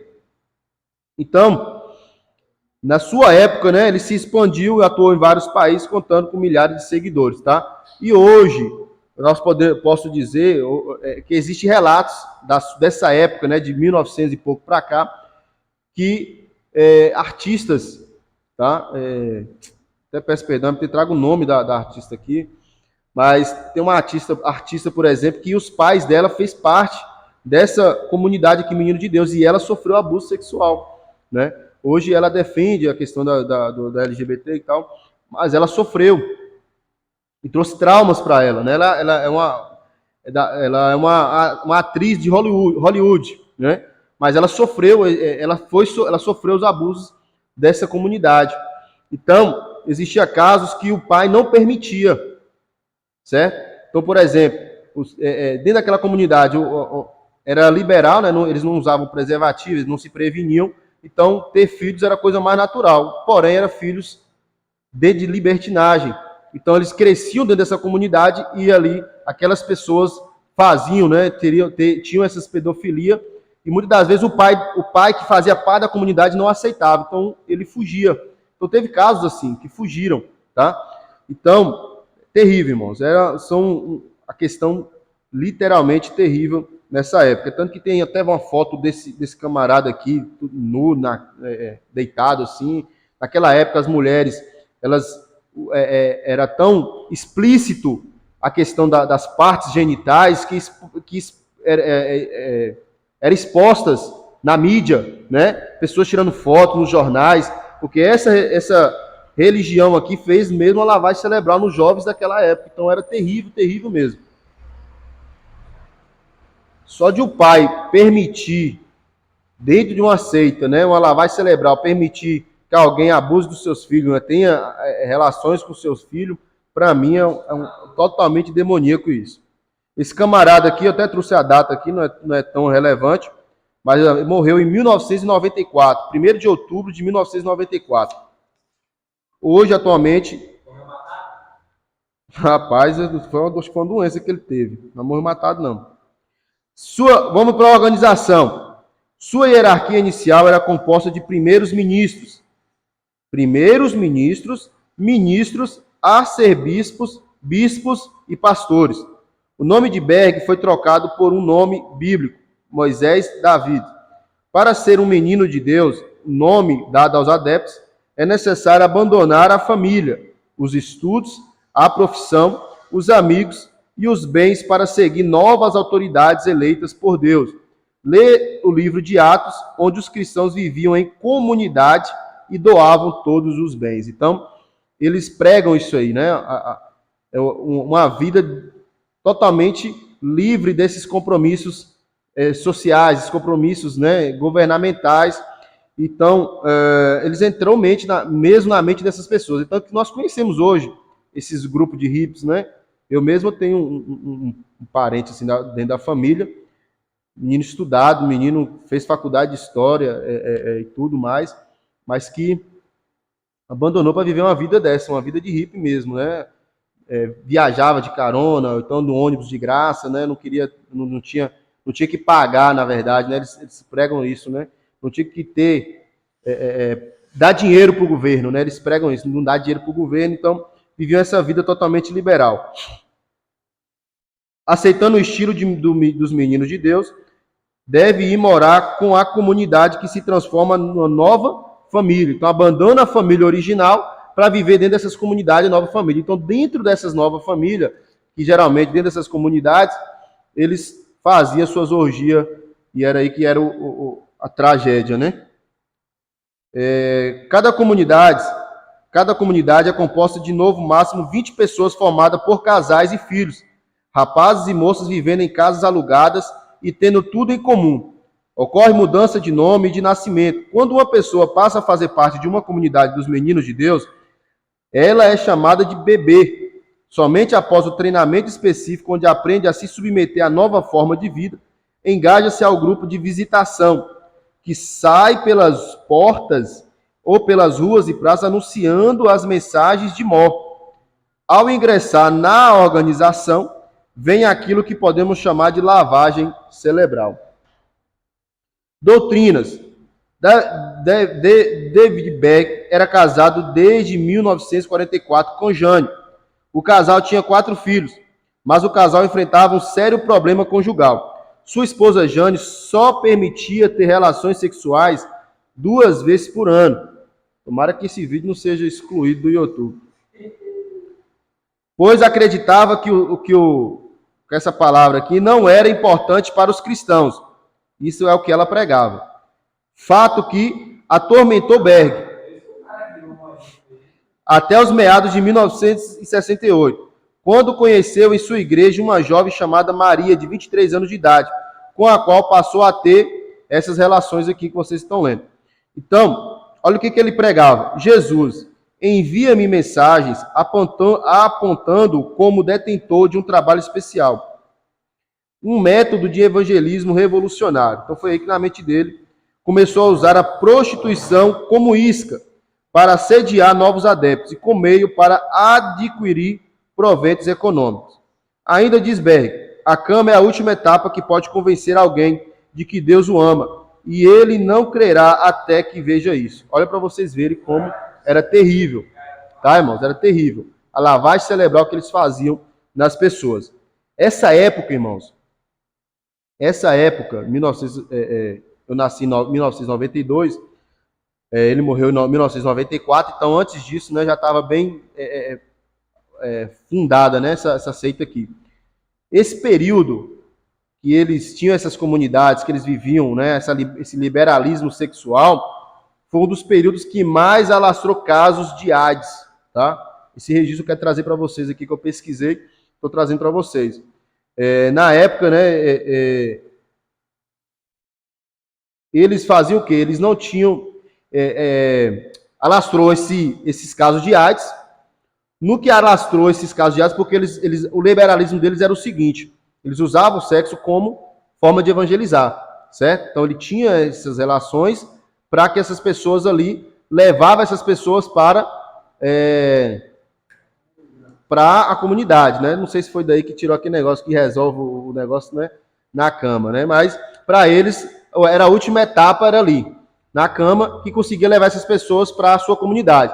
Quando teve muitos casos de AIDS, muitas pessoas morrendo de AIDS, na época foi um estouro essa doença, eles restringiram de ter relações com pessoas de fora e começaram a ter somente com os de dentro da comunidade. Porque antes ele tinha dentro e fora da comunidade.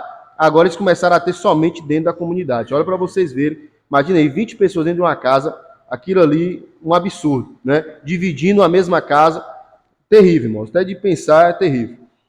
Por isso, né, o sexo e o carro era o carro-chefe dessa seita. A prática do sexo é algo normal entre os membros da família do amor. Formas pervertidas de sexo tomaram conta dos membros dessa seita. Veja a seguir. Não sei se vale a pena a gente ler isso aqui, tá? Se você leu em casa, mas eu já falei muito aqui, né? Mas eu não vou ler isso aqui tudo. Se você tiver interesse em ler, pode ler. Já falei aqui sobre a questão, esse primeiro tópico. Era normal entre eles, vou falar dessa forma para ficar mais fácil. Era normal entre eles, depois passaram a deixar somente de dentro da comunidade, passaram a ter essas relações, depois começaram a permitir o adultério com consentimento do marido, né? Aí começa a trazer essa baboseira aqui, né? Falando que Cristo compartilha sua esposa e tal, a baboseira. Permitia a prática do homossexualismo, praticava também sexo entre, né, menores. Também existia esse aqui, o grupal, né, o sexo grupal, tá? E também as instruções dadas à família do amor é que eles devem praticar com seus filhos. Olha que aberração, irmãos. Isso aqui é até para ler esse último tópico. Não, não é o último tópico, não. O sétimo, tá? O sétimo tópico aí. Então, o incesto aqui, que é condenável biblicamente, eles cometiam, tá? Eles cometiam, e era terrível. Então, existiam casos que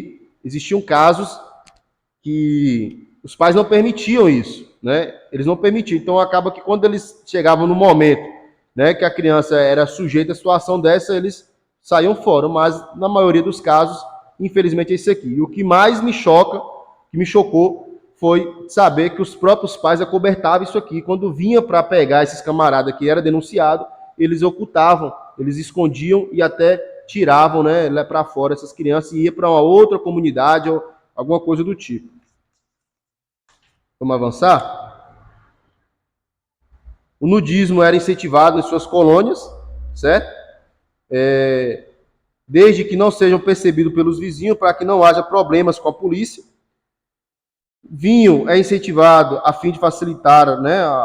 Olha para vocês verem. Isso já tira mais uma base para condenar esse tipo de coisa, para facilitar o sexo e as experiências ocultas, né? Então vocês verem que também o vinho lá com Noé também trouxe problemas sérios quanto a isso.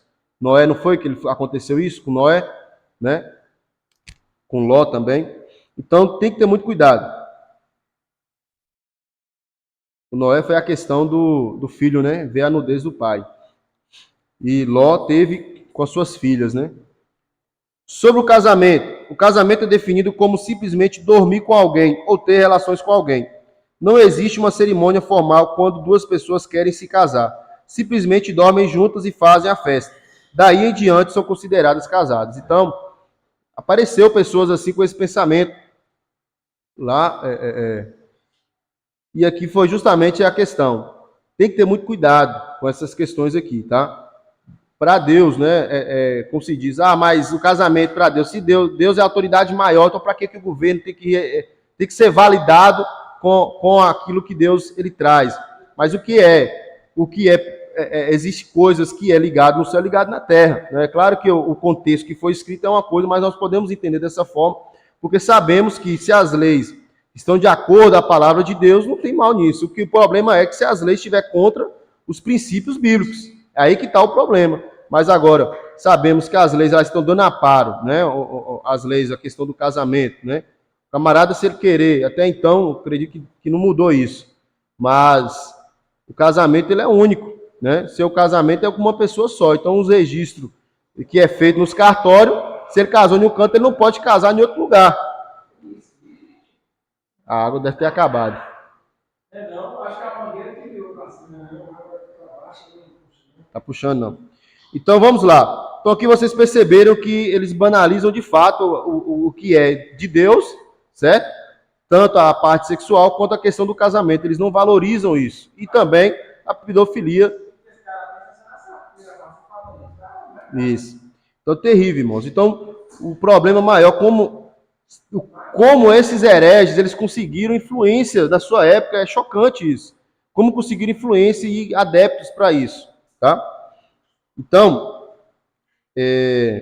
o que como eu já disse aqui, volto a repetir, né? Então, dentro desse contexto, a questão do sexo, ele é bênção, quando é dentro do casamento, de acordo à vontade de Deus. Agora, a partir do momento que a pessoa, ela começa a valorizar mais essa questão do sexo dentro do casamento, aí começa a aparecer esses tais problemas, né?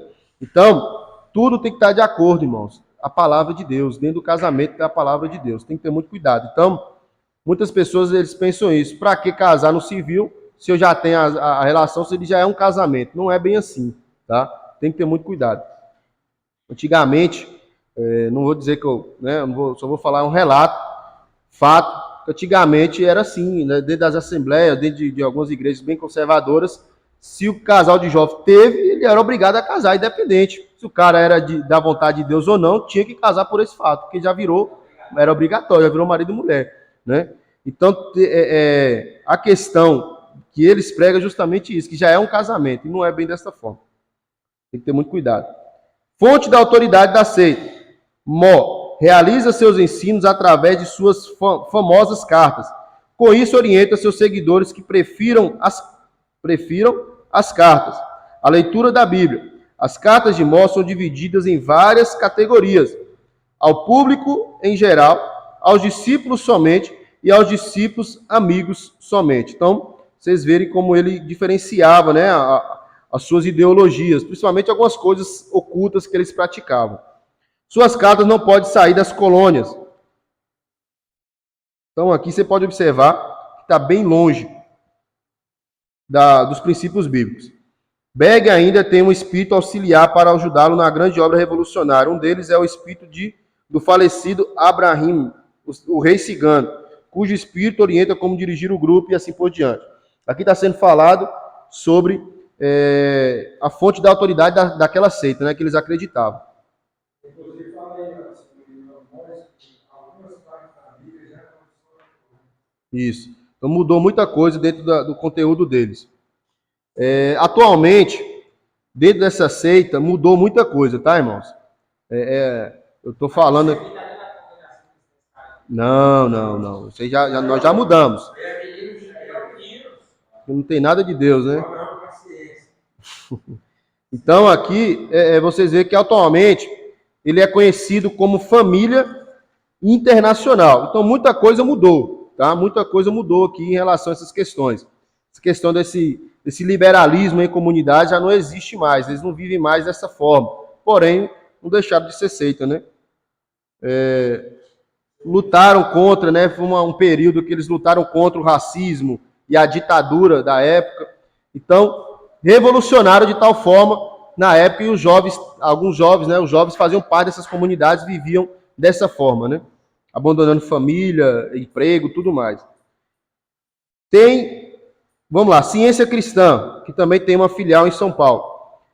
Essa Ciência Cristã, como eu disse para vocês e volto a repetir, são algumas que não têm tanta influência, talvez, nos dias atuais, tá? Mas na sua época teve muita influência, tanto que dificilmente você vai ver falar daqui na região, não sei, creio que não, mas a sua sede é lá em São Paulo, de uma filial dessas seitas aqui. Mas as outras são bem fortes, né? Adventismo, Mormons, Congregação do Brasil, Testemunho de Jeová e tudo mais. Maçonaria, nós vamos falar mais à frente. Então vamos lá. Espalhou-se em muitos países do mundo, 75% dos seus adeptos são do sexo feminino, colocam o manual da senhora Edi, em nível superior à Bíblia, negam todas as doutrinas básicas da fé cristã. Seu nome de cristã é empregado apenas para atrair as pessoas, mas não tem nada de cristã. Denomina-se a única e verdadeira religião. Então, para eles conseguir firmar com essas pessoas, eles pregam essa questão. Somente eles que salvam. A autoridade não é a Bíblia, mas sim os manuais dessa mulher, e assim por diante.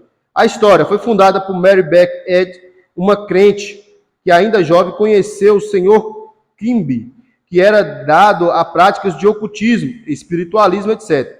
Ela fez com que alguns estudos, tirou suas próprias conclusões e se envolveu com o espiritismo. Então, só para falar para vocês aqui, por que ela está encaixada no pseudo-cristão?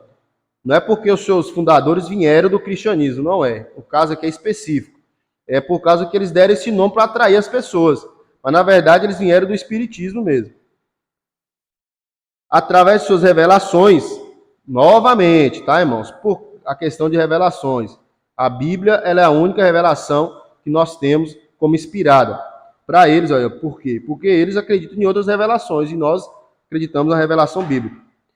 O livro Ciência e Saúde, considerado a Bíblia da Ciência Cristã, em 1879, organizou oficialmente a igreja, com o título de Igreja de Cristo Cientista. Seus seguidores eram chamados de cristãos cientistas. Aqui vem as doutrinas principais, né? magnetismo animal maligno, representava os pensamentos maliciosos, hostis dirigidos contra as pessoas. A Bíblia deles, né, é o livro, né? A Bíblia deles é o livro Ciência e Saúde. O mal, dizem que Deus não criou o mal, logo o mal não existe. A vida, o objetivo principal da vida é a felicidade interior, harmonia, saúde e abundância do bem. Deus, afirmam que tudo é de Deus e Deus é de tudo. Eles são o quê? Panteístas, né? Eles endeusam tudo. Que é o bem onipotente, que a Trindade é a vida, a verdade e amor. Deus é o Pai e Mãe, Cristo é a ideia espiritual de filiação divina, a divina ciência, o Santo Consolador. Então, aqui vocês já perceberam que eles distorcem a Trindade, né? Descaracteriza, né? A Cristo, a Deus e ao Espírito Santo. Cristo é simplesmente humano. O Cristo é a divina ideia. O homem Jesus foi fruto da comunhão autoconsciente de Maria com Deus. A Virgem Mãe concebeu essa ideia de Deus. Olha para vocês verem. A criação, o Senhor Ed ensinava que tal doutrina não é verdadeira, pois tudo o que existe é Deus. A matéria não existe, é pura abstração. Nós sabemos que somos criatura, que Deus criou todas as coisas, como Gênesis nos revela, né? E Deus, ele é o Todo-Poderoso. Doenças. Deus é tudo que é bom. Doença não é coisa boa. Logo, não é de Deus. E tudo que não é de Deus não existe. Tais pensamentos de senhora Ed mostram quão doentia era a sua mentalidade, reduzindo tudo à ideia. Seu mundo é o mundo da mente, do pensamento, onde se desenrola todo o universo. Podemos destacar a referência bíblica em relação a Deus e às pessoas da Trindade, Efésios 1:17. Outra seita, só Jesus. Se fosse, estava bom, né? Fundada por John Chip, 1913, ensina que o batismo salva e que deve ser realizado somente em nome de Jesus. Porém, são unicistas. Seus adeptos não seguem a forma batismal de Mateus 28:19. Essa seita provocou muitas divisões nas igrejas evangélicas. Ela mesma depois se dividiu em várias facções, dentre elas a Igreja Pentecostal Unida do Brasil. Não sei se vocês conhecem, mas se dividiu aí e vai perdendo a força da influência, né? Mas vai ter seguidores. Tabernáculo da Fé. Vamos avançar aqui. Movimento unicista, né? Fundado por William Marion Branham, nascido em Kentucky. Olha, já sabe até pronunciar. Dizia que em 1916, aos 7 anos de idade, recebeu sua primeira visão, né, ou revelação. Os seguidores desse movimento afirmam que a revelação mais importante, Branham recebeu em 1946. Um anjo teria aparecido a ele numa caverna e teria dito que ele seria um evangelista com o dom de curar. Quem pode ler para nós aí? Deixar para rua que tem preço, né? Braha converteu-se na Igreja Batista e teve contato com os unicistas em Mississauga, Estados Unidos. Profetizou que em 1947 todas as igrejas cristãs se reunificariam e também a destruição dos Estados Unidos com a explosão em 1977. Considerava a si mesmo como mensageiro do Apocalipse. Segundo ele, as 7 igrejas do Apocalipse seriam 7 dispensações da igreja, começando com a suposta dispensação de Éfeso até a suposta dispensação de Laodiceia. Dizia que o apóstolo Paulo foi mensageiro dessa primeira dispensação, a de Laodiceia, que seria a última, de 1909, ano de seu nascimento, até 1977, data que Branham marcou para a segunda vinda de Cristo, sendo o próprio Branham o mensageiro dessa dispensação. Foi assassinado por um motorista embriagado em 1965, antes do fim dessa suposta dispensação.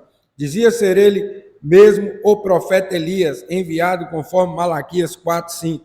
Quando foi assassinado, seus adeptos esperavam que ele ressuscitasse Eles ainda hoje exibem uma foto de Braham com uma auréola sobre ele, que supostamente apareceu numa campanha em Houston, no Texas, em 1950. Ainda há muitos desses seguidores brahmanistas que acreditam que ele era Deus em figura humana.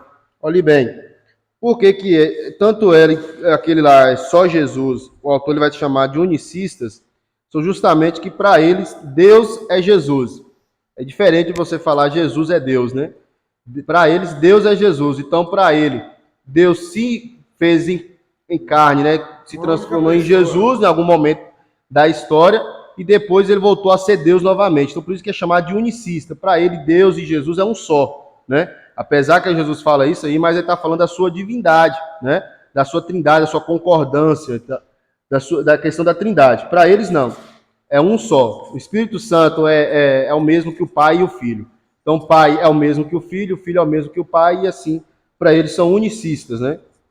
E nós sabemos que não, nós adoramos a Trindade, né? Deus Todo-Poderoso, mas é a Trindade. Suas crenças.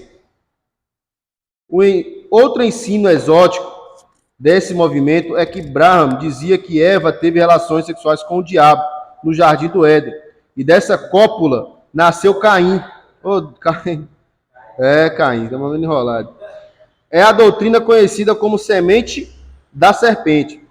No livro intitulado Uma Exposição das 7 Eras da Igreja, afirma que a árvore da ciência do bem e do mal é Satanás e que a árvore da vida é Jesus. Além disso, ensina que comer do fruto dessa primeira árvore significa relação sexual, né? Então, para ele, o que a Eva fez ali não foi comer do fruto, mas sim praticar o ato. Com isso, ensinava que alguns seres humanos estão predestinados ao inferno. Vale lembrar que o conceito de inferno nesse movimento foge à ortodoxia, né, às doutrinas. Não é o mesmo sustentado pelo cristianismo histórico ortodoxo, conforme ensinado na Bíblia. E os nascidos de Deus são seus adeptos. Segundo sua teologia, são os herdeiros da vida eterna. Basta uma leitura no capítulo 2 e 3 de Gênesis para desmoronar essa interpretação.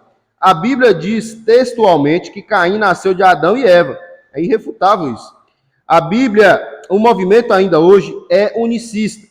E como tal, nega a doutrina bíblica da Trindade. Afirma que o Pai, o Filho e o Espírito Santo são simplesmente títulos e não nomes, né? Ou seja, para eles é um só. Deus é um só. Com essa explicação, fundamentam o batismo nas águas só em nome do Senhor Jesus, porque é um nome, não é um título. Voz da Verdade, né? Muito questionado aqui o porquê que Voz da Verdade é uma seita, né? Que nós cantamos muitos louvores dele aí, né? A Igreja Voz da Verdade foi fundada em 1984, na cidade de Santo André, São Paulo. Ele é hoje conhecido nas igrejas por causa do conjunto musical do mesmo nome, né? Que é o líder da igreja lá, é o líder também do conjunto. Eles eram dessa seita? Não, eles não eram dessa seita. Eles é considerado uma seita. Aqui nós estamos falando da comunidade. Não, você está perguntando se Voz da Verdade é dessa igreja. Não é. Essa igreja foi fundada pelo Padre Carlos Processo. Esse aqui da ciência cristã, Voz da Verdade, está falando Voz da Verdade. do Tabernáculo da Fé. Voz da Verdade. O conjunto tem o nome de Voz da Verdade justamente pelo fato da igreja, não é isso? A igreja foi fundada pelo Padre Carlos Isso. Processo. Eu fui explicar isso para o rapaz hoje, ele falou, não, mas foi condição do Agora, são algumas características. É claro que alguns vai defender e outros contra. Porque são mínimas, tá? A questão deles aqui, nós vamos falar aqui agora. Então, esta igreja, né, Voz da Verdade, tem o mesmo nome do conjunto.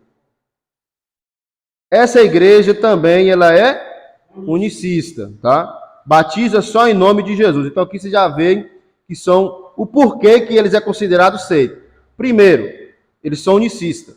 Segundo, só batiza em nome de Jesus, tá? E terceiro, eles são contra as demais igrejas evangélicas. Então, para eles, somente é a igreja deles que salva, tá?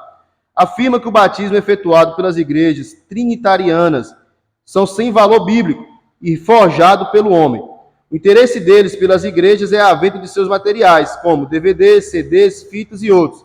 no que serve para disseminar os seus ensinos. Então aqui vocês perceberam aqui o porquê que eles são considerados seitas. São unicistas, crê no batismo somente no nome de Jesus, e para eles outras igrejas não salvam, somente a deles, tá?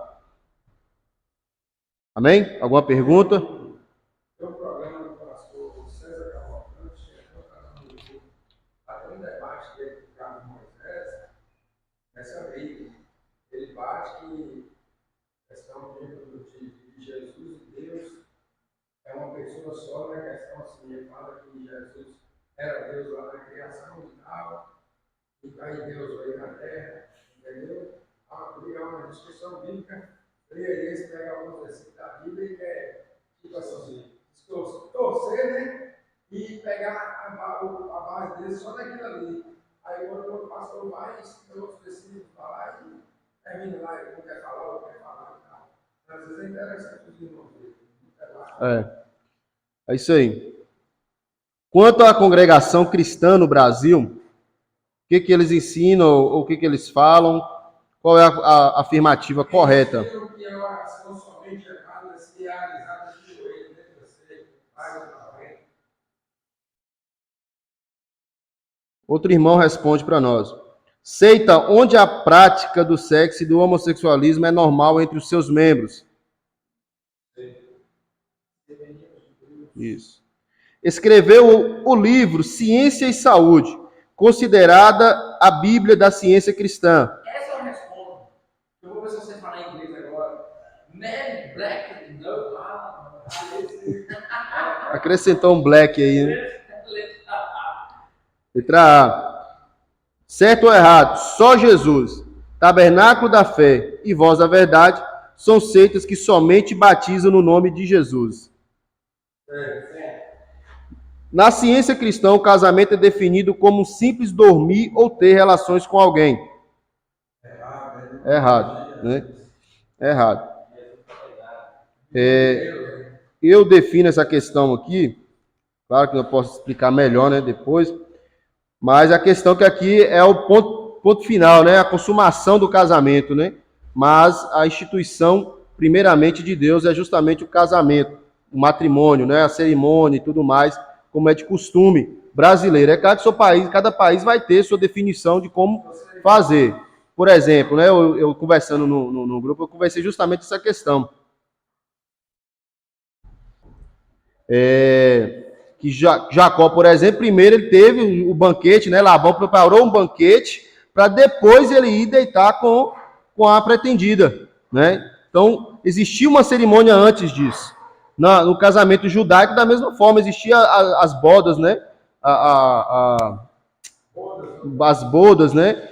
Então, tinha uma cerimônia antes mesmo deles terem a relação. Então, para eles, não. O casamento já é definido no ato. Então, aí que está a questão, né? Então, eles ignoram o governo, né? O civil, justamente porque na mente deles considera dessa forma. Amém?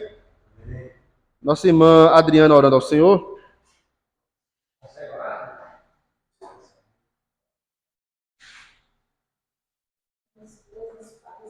Meu Deus, em nome do Senhor Jesus. Muito obrigado, Deus, por tudo. Toma nossas vidas em tuas mãos.